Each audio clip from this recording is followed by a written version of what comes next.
Hey, ¿qué tal? Soy Brian Olvera, el fundador de Ingeniería para Todos. En este video vamos a hablar del tema de las columnas con carga excéntrica, que básicamente son las columnas que tienen una carga que está fuera del eje de la columna. Para explicar este tema, elegí un problema de un libro que al final del video les voy a decir qué libro es para que ustedes puedan consultarlo. Y traté de redactarlo de una manera que fuera un poquito como más práctica, ¿no? Que se parezca un poco a la situación que tendríamos allá afuera al calcular algo así. Y bueno, esta redacción la hice con base en la poca experiencia que he tenido trabajando en la industria allá afuera, ¿ok? Entonces, el problema es este. Se aplicará a una columna una carga de 1075 libras con una excentricidad de E igual a 0.75 pulgadas, ahí me faltó agregar la unidad, y se requiere que las medidas de la columna sean las siguientes. Una longitud de 32 pulgadas, un diámetro máximo de 1 pulgada y mínimo de 0.75 pulgadas, es decir que el diámetro que elijamos para la columna deberá estar entre este rango. La columna estará doblemente articulada, esto sirve para calcular la longitud efectiva de la columna, y se propone utilizar acero AISI 1020 laminado en caliente cuya resistencia a la fluencia es de 30 KSI. Sin embargo, también hay acero AISI 1040 laminado en caliente disponible, cuya resistencia a la fluencia es de 42 KSI. Además, se utilizará un factor de seguridad mínimo de 3. Determine con estas restricciones las dimensiones y el material adecuado para la aplicación. Bien, pues este es un caso cercano a la realidad porque a lo mejor si, por ejemplo, no estamos diseñando una máquina, ya sabemos cuál es el espacio delimitado que tenemos para la columna que tiene que ir adentro de esa parte de la máquina. Entonces eso justificaría que nosotros estemos viendo estas restricciones en nuestro problema. Y bueno, lo de los materiales, pues esto básicamente tiene que ver con que pues a lo mejor en el almacén ya sabemos que tenemos de estos materiales, o ya sabemos que con nuestro proveedor estos dos son los materiales que nos salen más baratos o algo así, ¿ok? Y bueno, para los que no saben bien cómo se ve una columna con carga excéntrica, aquí tenemos un diagrama que con bastante imaginación, pues bueno, esta sería la columna, este de aquí es el eje de acción, este de aquí, y esta sería la excentricidad de la carga, que es la distancia que hay desde este eje de la columna hasta donde se está aplicando la carga, ¿ok? Esta excentricidad para nuestro problema es de 0.75 pulgadas. Entonces, bueno, ya que vimos cuál es el problema, vamos a pasar a la parte de la resolución del mismo, ¿ok? Bien, pues vamos a empezar. Aquí ya tenemos tanto nuestro diagrama como los datos que vamos a utilizar que nos está dando el problema, ¿ok? Sabemos que se nos dijo que tiene que tener una longitud de 32 pulgadas, la carga está excéntrica a 0.75 pulgadas del eje de la columna, el factor de seguridad debe ser de 3, la carga es de 1075 libras, y se nos propone utilizar dos materiales para cada uno de ellos. Para el acero AISI 1020, la resistencia a la fluencia E, que también se denomina como SY, es de 30 KSI o 30.000 PSI, ¿ok? También tenemos la otra opción de materiales, acero AISI 1040, cuya resistencia a la fluencia es de 42 KSI. Sabemos que el diámetro que elijamos debe ser de 0.75 pulgadas hasta 1 pulgada, ¿ok? Entonces nada más vamos a tomar o este de acá para simplificar los cálculos. Ahora, para resolver nuestro problema nosotros vamos a utilizar unas fórmulas que a continuación les voy a presentar. Estas son tres fórmulas y bueno, miren, primero está la fórmula del esfuerzo máximo, que esta fórmula lo que nos va a decir es cuál es el valor del máximo esfuerzo que se presenta en la viga. Se representa así con este simbolito porque el esfuerzo máximo en una columna, dije viga, me equivoqué, se presenta siempre a la mitad exactamente de la columna, ¿ok? O sea, se estaría presentando aquí el esfuerzo máximo, entonces por eso se denomina de esta manera. Y la fórmula de este esfuerzo máximo, en algunos lados la conocen como la fórmula de la secante, es esta de aquí, la carga sobre el área multiplicada por 1 más la excentricidad por la fibra más alejada del eje de la columna sobre el radio de giro al cuadrado por la secante de la longitud efectiva de la columna sobre 2 veces el radio de giro multiplicado por la carga entre el área por la resistencia a la fluencia del material que se esté utilizando. Ok, entonces esta es la primera fórmula, la de esfuerzo máximo, ¿de acuerdo? La siguiente fórmula que tenemos es la fórmula de la resistencia a la fluencia requerida. Esta se representa así, SY subíndice rec, y la fórmula es NP sobre A por 1 más S sobre R cuadrada por la secante de KL sobre 2R por la raíz cuadrada de P sobre AE. Ok, si se dan cuenta, tanto esta fórmula del esfuerzo máximo como la de la resistencia a la fluencia requerida son bastante parecidas. Nada más, esto es lo que se agrega, la N de aquí, que viene siendo el factor de seguridad, ¿ok? La razón de eso es que esta fórmula de aquí, la del esfuerzo máximo, nos está diciendo cuál es el esfuerzo máximo que se presenta a esta altura. La de la resistencia a la fluencia requerida nos dice, considerando nuestro factor de seguridad que le queramos meter a nuestro diseño, cuál es lo mínimo que necesitamos de resistencia a la fluencia para garantizar que esa columna, en este caso, sea segura, ¿ok? Este es lo máximo que, la máxima carga que se le va a aplicar, digámoslo así, el máximo esfuerzo que se le va a aplicar, y este es lo mínimo que necesitas para garantizar que sea seguro, ya considerando el factor de seguridad que le vas a meter, ¿ok? Entonces, bueno, esa es la diferencia principal entre estas dos fórmulas. Y tenemos una tercera fórmula que nos va a decir la deformación máxima que va a existir en nuestra columna. No sé por qué le quiero decir viga cada rato. La deformación máxima que va a haber en nuestra columna considerando la carga que va a tener. Esta fórmula es sigma, es igual a E, que es la excentricidad, por la secante de KL sobre 2R por la raíz cuadrada de P sobre AE menos 1. Y estas son las tres fórmulas que nosotros vamos a utilizar para resolver, bueno, para diseñar columnas con una carga excéntrica, ¿de acuerdo? Si quieren apuntarlas, pónganle pausa al video y apúntenlas. Si no, terminen de ver el video y ya cuando acabe se regresan a copiarlas. De cualquier manera, estas fórmulas las pueden encontrar fácilmente en internet o en algún libro de resistencia de materiales o de diseño de elementos mecánicos. Bueno, para aplicar estas fórmulas podemos ver que tienen variables similares, ¿no? Nada más que hay unas que no se nos dieron en los datos del problema, como la fibra más alejada al eje. Tampoco se nos dijo el valor de esta acá, no se nos dijo el área, no se nos dijo tampoco el radio de giro. Y me parece que esos son todos los valores, todos los demás los tenemos. Entonces, para aplicar estas fórmulas, primero vamos a calcular esos valores. En ingeniería, para hacerlo más sencillo, nada más calcular este valor de aquí, cuál es la resistencia a la fluencia que necesitamos, y elegir de estos dos materiales el que esté por encima de esta resistencia a la fluencia que requerimos. Pero nosotros, para utilizar las dos fórmulas y que vean cómo se utilizan las dos y qué pasa cuando una evidencia que no nos va a funcionar un material, bueno, para que sea más práctico, para acabar pronto, vamos a utilizar las tres fórmulas, ¿de acuerdo? Entonces, bueno, vamos allá.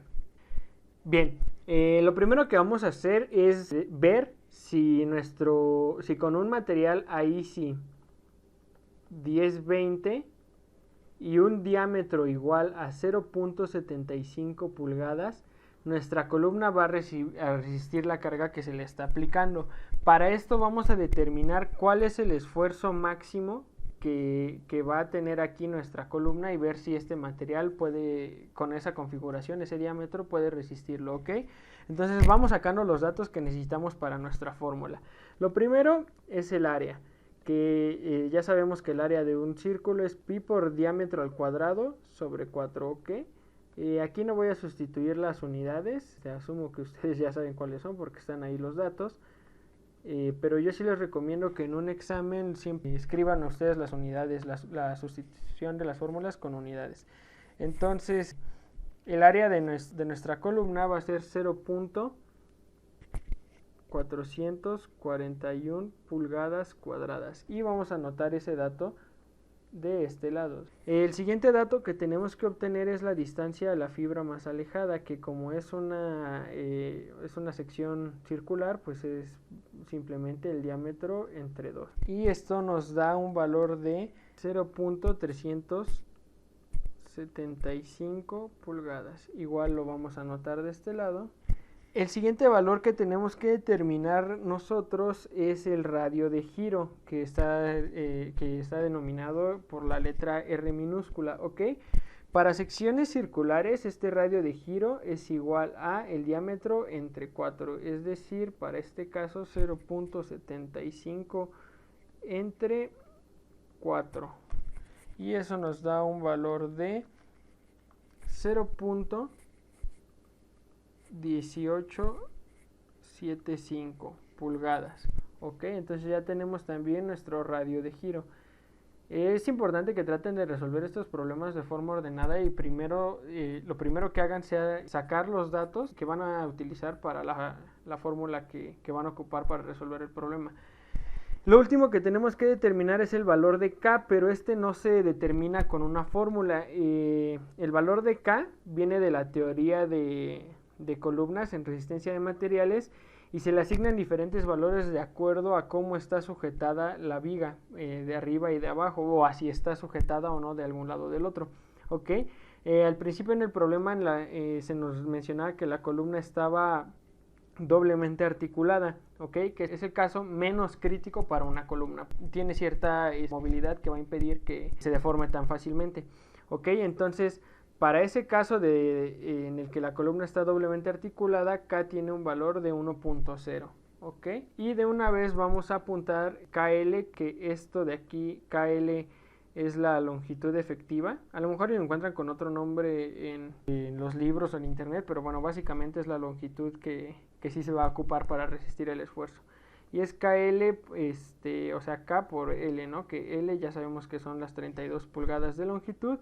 Entonces, pues para este caso KL es igual a 32 pulgadas y vamos a anotarlo de una vez de este lado de los datos. Entonces KL es igual a 32 pulgadas. De acuerdo, entonces ya tenemos todos los datos que necesitamos para calcular nuestra columna. Bien, ahora que ya tenemos todos los datos que necesitamos para calcular el esfuerzo máximo, vamos a sustituir en nuestra fórmula. Quedamos que era P sobre A por 1 más S sobre 2, no es cierto, sobre R cuadrada por la secante de KL sobre 2R por la raíz cuadrada de P sobre AE. Y esta es nuestra fórmula de esfuerzo máximo. Ahora, si ustedes se fijan en su calculadora científica, no viene esta función de secante, ¿ok?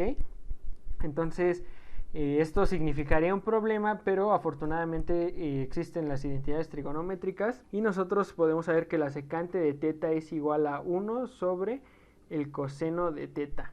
Si nosotros consideramos esta parte de aquí como teta, entonces podemos hacer una sustitución que nos quedaría como el esfuerzo máximo sería P sobre A por 1 más S sobre R cuadrada por 1 sobre el coseno de KL sobre 2R multiplicado por la raíz cuadrada de P sobre el área por la resistencia a la fluencia del material que estemos utilizando, ¿ok? Esta fórmula sí la podemos meter a nuestra calculadora sin ningún problema y obtener el valor del esfuerzo máximo, ¿ok? Ahora, a lo mejor eso de sin ningún problema, pues podría ser un decir, si tienen una calculadora científica normal, como la que tenemos todos los mortales, pues se van a dar cuenta que a lo mejor ya al sustituir los valores numéricos no les caen completos en la calculadora. Una manera de resolver esto es guardar en la calculadora las variables, no sé, por ejemplo, P, guardarla en la letra F de la calculadora, y así ya no metes los 4 dígitos de 1075, sino nada más escribes una letra, y eso te ahorra espacio en la calculadora para escribir todo lo demás. Si no sabes cómo guardar variables en la calculadora, para simplificar estas fórmulas que son bastante comunes en ingeniería, dime en los comentarios para hacer un video en el que enseñe cómo guardar variables en una calculadora. En serio, es un truco súper útil y tienes que saber hacerlo para si estás estudiando ingeniería, porque esto te salva sobre todo en los exámenes, te lo digo por experiencia propia. Entonces, si quieres ese video, dime abajo en los comentarios. Pero bueno, habiendo dicho eso, vamos a escribir la sustitución aquí para que quede claro. A lo mejor y piensas que explico las cosas de más, pero lo hago así porque muchas veces a mí me pasó, bueno, me ha pasado cuando estoy en la carrera, o he visto que le pasa a compañeros míos que los profes se saltan la sustitución, ¿no? O sea, nada más ponen la fórmula y pues ahí están los datos, y se van quedando dudas, o sea, se van acumulando dudas, y uno dice, no, pues creo que sí le entendí. Pero ya cuando llegas a la parte del examen te das cuenta de que pues, como que no le entendiste tanto como creías. Entonces, pues como aquí tenemos todo el tiempo del mundo porque estamos en internet, quiero tomarme el tiempo de escribir toda la sustitución y de ir explicando parte por parte para que los que les cuesta un poquito más de trabajo entender puedan ver paso a paso cómo se hace todo el proceso. Y esto no se trata de menospreciar a nadie, ¿no? Pero pues la verdad es que habemos algunos, yo me incluyo en ellos, que luego se nos dificulta entender las cosas. Entonces, por eso hago toda la sustitución. Estoy tratando de pensar que hay más... Estoy queriendo pensar que allá afuera hay más gente como yo que no le entiende tan fácil a las cosas. Aquí ya no me cupo el AE. AE es igual a 0.441 por 30 por 10 a la 6. Que recordemos que este valor de aquí lo tenemos que poner en PSI. Y como el valor original es 30 KSI, bueno, pues esto equivale a 30 por 10 a la 6 PSI, ¿ok? Entonces esa es la razón por la que estamos escribiendo ahí 30 por 10 a la 6 KSI. Bien, esto de aquí está incorrecto, no, ni siquiera es así como se debería expresar matemáticamente, pero bueno, es para fines prácticos. Entonces, si yo meto todo esto en mi calculadora y lo meto bien, voy a ver que el esfuerzo máximo para esta configuración de mi columna va a ser de 29.300 PSI, que es muy cercano a la resistencia a la afluencia SY que yo tengo para mi acero 1020.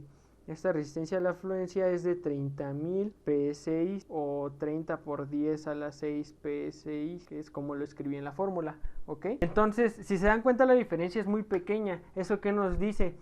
Que a cualquier cambio que haya en esta carga de aquí, en cuanto llegue a 30.000 PSI, le vamos a dar en la torre a nuestro diseño y ya fuimos, ¿no? Entonces no podemos permitir eso, por lo cual nosotros vamos a determinar nada más con esto de aquí, viendo que este valor es muy cercano al límite que nosotros tenemos. Vamos a determinar que el acero a ISI 1020 no aguanta. Podríamos intentar con acero a ISI 1020 y un diámetro de 1 pulgada, pero para efectos prácticos y no hacer tan largo este video, vamos a intentar ahora utilizando un acero a ISI 1040 con un diámetro de 1 pulgada, ¿ok? Y para esto vamos a utilizar las otras dos fórmulas. Entonces, ya con esta fórmula del esfuerzo máximo, nosotros podemos decir, mira, mi columna se va a someter a tanto esfuerzo, mi material aguanta tanto, están muy cerca esos valores, no me va a servir, necesito elegir otro material más resistente, ¿ok? Entonces, vamos al siguiente paso. Bien, entonces ahora vamos a utilizar nuestras otras dos fórmulas para evaluar esta nueva configuración de un acero a ISI 1040 con una resistencia a la afluencia de 42 KSI o 42.000 PSI o 42 por 10 a la 6 PSI y un diámetro de 1 pulgada. Entonces nuevamente vamos a hacer lo que habíamos hecho antes, vamos a determinar todos los valores que necesitamos. Aquí todavía están escritos los de la otra configuración, vamos a borrar todos excepto el de KL, porque este valor no cambia. A final de cuentas la sujeción de la columna va a seguir siendo la misma. Entonces nada más vamos a borrar estos de aquí que van a cambiar, que dependen del diámetro, que son el área, la distancia a la fibra más lejana desde el eje de la columna y el radio de giro, ¿ok? Vamos a determinar otra vez esos valores. El área, pues ya dijimos, es igual a pi por diámetro al cuadrado sobre 4. Aquí ya no voy a hacer la sustitución, además voy a poner el valor para que nos podamos ir un poquito más rápido y no sea tan largo el video, ¿ok? Como sea, en el paso anterior ya hice esta sustitución y tomo este dato, lo paso para acá.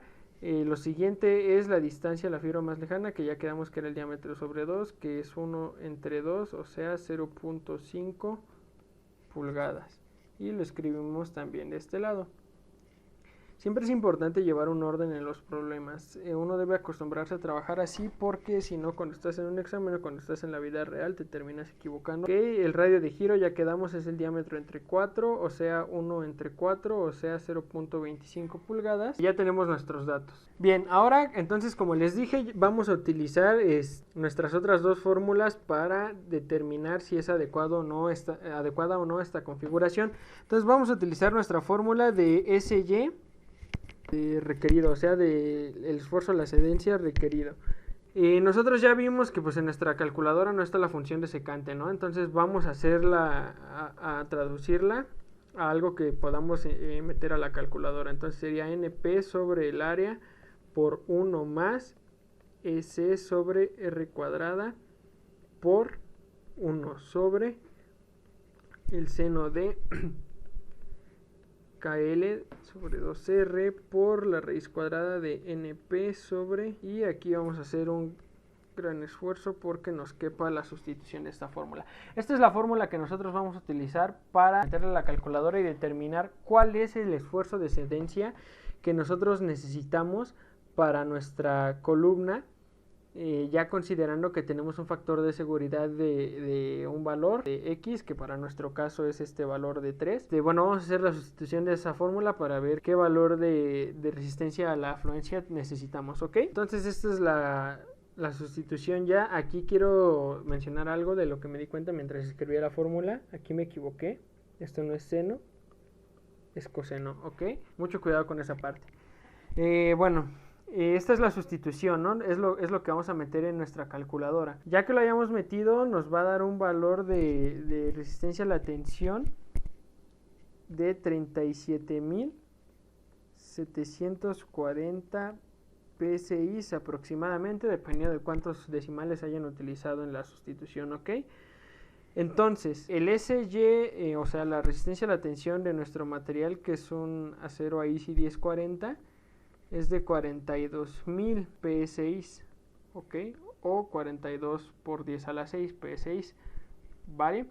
Entonces, podemos ver que está más de 4.000, sí, más de 4.000 PSI sobrado, ¿ok? Entonces ya con eso para nosotros es suficiente. ¿Por qué? Podrían decir ustedes, oye, pero 4.000 no sigue siendo un valor pequeño para en PSI. No tanto, y aparte hay que considerar, y esto es muy importante, hay que considerar que nosotros aquí le metimos un factor de seguridad de 3, es decir, multiplicamos nuestra carga como si la tuviéramos 3 veces. Y pues se supone que eso no va a pasar en nuestra máquina, o sea, estamos hablando de un caso ya muy crítico. Entonces, si cuando la carga es 3 veces el valor del que realmente tenemos en nuestra aplicación, y aún así este valor es menor que el que nosotros tenemos en nuestro material, esta resistencia a la afluencia es menor que la de nuestro material, pues podemos saber que va a ser seguro nuestro diseño, ¿ok? Entonces ya con esto, de aquí podríamos determinar nosotros que pues efectivamente nuestra configuración de acero AISI 1040 con un diámetro de 1 pulgada es suficiente para resistir la carga que se le está aplicando. Vamos a utilizar otra fórmula que es la fórmula de deformación, es la tercera fórmula que les presenté, y ahorita les explico por qué es importante también esa fórmula, aunque hasta este punto pareciera que ya no es necesaria porque pues ya sabemos que sí va a aguantar nuestro material. Vamos a utilizarla y cuando la acabemos les explico para qué sirve esa fórmula, ¿ok? Entonces vamos allá. Bien, pues nuestra tercera fórmula, y vamos a hacerla de otro color para no vernos tan grises. Nuestra tercera fórmula es la de la deformación máxima que hay en nuestra viga. Entonces esa fórmula es E por la secante, otra vez de KL sobre 2R por la raíz cuadrada de la carga entre el área por la resistencia a la afluencia del material menos 1, ¿ok? Una vez más vamos a utilizar las identidades trigonométricas para simplificar esta fórmula de una manera en la que la podamos realmente calcular. Esta es la fórmula que vamos a meter en nuestra calculadora. Vamos a bajar el grosor de línea y a sustituirlo. Bien, entonces ya tenemos aquí la sustitución de nuestra fórmula. Ya nada más la metemos a la calculadora y dependiendo de cuántos decimales hayamos ocupado nos va a dar un valor aproximadamente de 0.076 pulgadas de deformación. Ahora, les dije que les iba a explicar por qué es importante esta fórmula. Bien, pues nosotros ya tenemos, ya calculamos cuál va a ser la deformación máxima en nuestra columna, ¿ok? Hay veces en las que, dependiendo de la aplicación, o sea, de dónde vamos a poner esta columna, hay restricciones por norma, o sea, la norma te dice, no, pues tu columna no se puede deformar más de tanto. O a lo mejor y no hay una norma, pero tú sabes que para tu diseño, si es de alta precisión o algo así, sabes que no se puede deformar más de cierta cantidad de pulgadas o de milímetros, porque entonces se desajusta la máquina y ya no funciona bien o algo así, ¿ok? Entonces es importante que tú siempre tengas el dato de qué tanto se va a deformar tu columna, independientemente de si con el material la columna va a resistir la carga. Tienes que saber cuál es esa deformación para checarla si hay algún tipo de restricción respecto a eso, ¿ok? Entonces, por eso es importante esta fórmula. Ahora, como les prometí, que les dije al final de este video, les voy a decir de qué libro saqué este problema. Es del libro Diseño de elementos de máquinas de Robert L. Mott. Me parece que es la 4ª edición. No sé si esté libre en internet, yo lo agarré de la biblioteca de mi escuela. Pero bueno, en ese libro viene, en el subtema de columnas, viene hasta el final el tema de columnas con carga excéntrica y explica cómo calcularlo. De ahí saqué este problema. Y nada más le cambié yo un poquito la redacción para tratar de hacer que se viera un poquito más práctico, ¿no? Espero que les haya quedado claro este tema. Si tienen alguna duda, en los siguientes días voy a estar checando los comentarios, me pueden decir ahí abajo. Si quieren que haga más videos sobre resistencia de materiales, sobre vigas y todos esos temas de resistencia de materiales, me pueden decir en los comentarios igual. Y si son varios los que piden ese tipo de videos, entonces empezaría a hacer algunos explicando temas. Espero que les haya gustado, que les haya sido útil. Yo siempre pensaba, ¿no? ¿Cuándo vas a ocupar una columna con carga excéntrica? Pero ahorita que estoy diseñando mi proyecto de titulación, ya me salió la primera y apenas voy en la primera sección de cálculos. Entonces sí es un tema bastante útil, es importante saberlo, bueno, mínimo conocerlo, porque cuando estés allá afuera a lo mejor y te toca, y pues mínimo ya sabes que sí existe una solución y ya sabes cómo se llama el tema. Si te gustó el video, dale like, compártelo a tus amigos y conoces a alguien a quien le pueda servir, y nos vemos hasta la próxima. Yo soy Brian Olvera, el fundador de Ingeniería para Todos. Hasta luego.